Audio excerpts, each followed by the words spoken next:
Seventh part of the excerpt from Lesson 01 of the online philosophy course by Professor Olavo de Carvalho on March 14, 2009.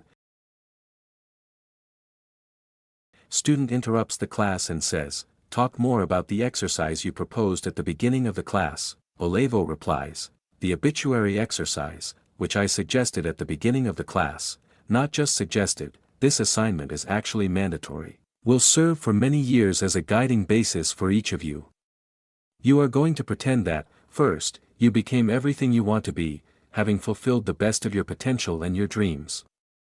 Then, you will imagine that you died, and that someone who knows you personally is writing to a third party about your life. Who is this character who died? What did he do throughout his life? And so on. This must be done with the utmost sincerity and the greatest seriousness you can manage. It's not meant to be a joke or something exaggerated. It's not about saying you became Pope or Emperor of the world, and the narrative should focus more on personal qualities and achievements than on ideas like fame or power. It's not about what you became, but who you became, and why this person you're talking about deserves some attention and respect from the message's recipient. This should be no longer than 20 or 30 lines. I can't even guarantee that I'll read all of them now, but I'll read as many as I can and make some general, non-individualized comments in the next class." Returning to our topic, we see that from the very beginning, one of the basic characteristics of philosophical investigation is the search not for what we would properly call certainty, but for maximum reliability. That is, you want to obtain a clear view of the knowledge you already have, allowing you to take that knowledge to the highest possible level of reliability.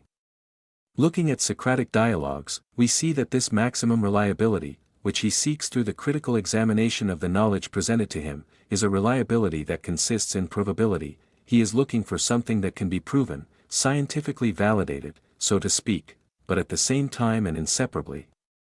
It is something that he, as a concrete individual, can believe in and upon which he can base his decisions and his life.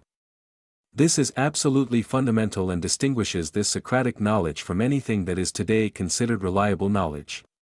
Nowadays, what publicly poses as a source of authority in matters of knowledge is something called science.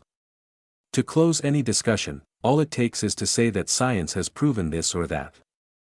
But the fact is that science's claim to public authority is incompatible with the very nature of scientific investigation. What exactly is scientific investigation? To inaugurate a new sector of scientific research, the scientist isolates a certain field of phenomena, based on the hypothesis that these phenomena are governed by an internal uniformity. He observes some external uniformity, supposes that behind it there is an internal uniformity logically expressible in the form of a descriptive or explanatory scientific hypothesis, and then strives to find this internal unity of the phenomena. In large part, scientific activity is tautological. What determines the selection of phenomena is the hypothesis that they follow a certain internal uniformity. And what drives scientific investigation is the pursuit of that same unifying hypothesis. This means that no science truly investigates concrete reality, but only a hypothetical segment of it, which must then be confirmed through the investigation of the same hypothesis. In a way, we can say that science is a rigged game. Sometimes the game doesn't work, but the ideal is that it does.